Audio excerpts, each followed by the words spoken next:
Job interviews are a crucible of public speaking skills and question and answering skills, and many of the things that apply to effective Q&A and effective public speaking apply in the job interview.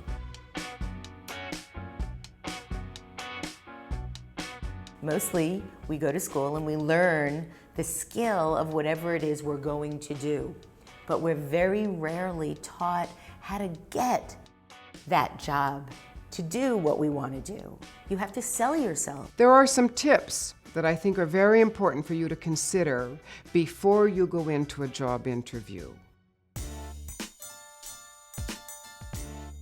Absolute preparation is key. You really need to understand what it is you're up for and know your material. The single best predictor question in job interviews is this: what do you know about this company? It's a proxy for conscientiousness, and it shows the interviewer that you're not just trying to find a job, you want to work for them.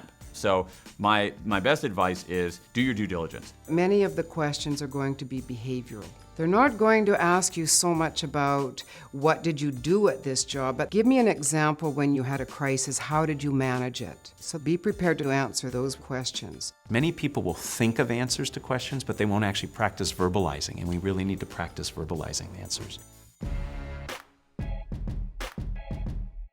When you answer questions, you want to do 3 key things. You want to answer the question asked, you want to give an example so people remember the answer, and you want to tell them why your answer is important for them and for the job. Because quite frankly, the person interviewing you is often not the person who gets the final decision on if you're hired or not.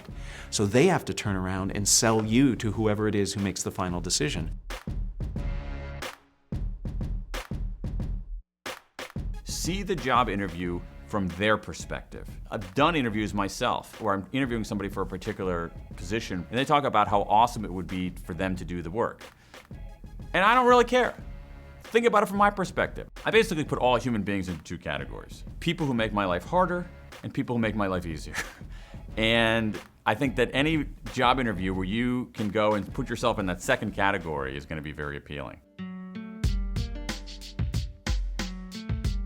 If you have a kind of messy past, don't apologize and don't lie, because in this modern age, they can find out about you in a second. If you've had to quit your last job or you were fired at your last job, be prepared to talk about values. For example, if you were fired from the job, you can't say, well, the boss was an idiot, but you can say that perhaps you had a value clash with your boss.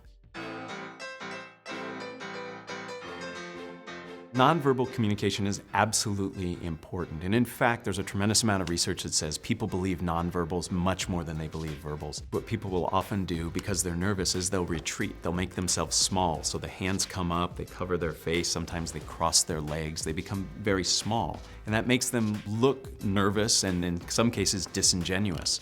So what we want is we want to project enthusiasm and openness. So we sit forward, our hands are out and up, we make good eye contact. That shows we're engaged and we're interested.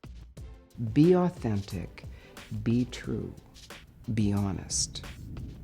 If they don't hire you, you weren't the fit. There's something better coming your way.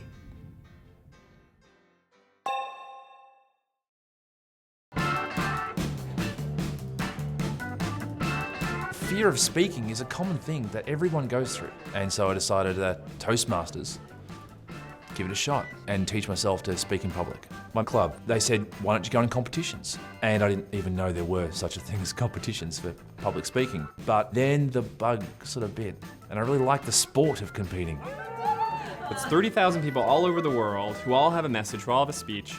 It goes from the club, then the area, then the division, then the district, then the semifinals, and now it's the top 9 speakers, best speakers in the world.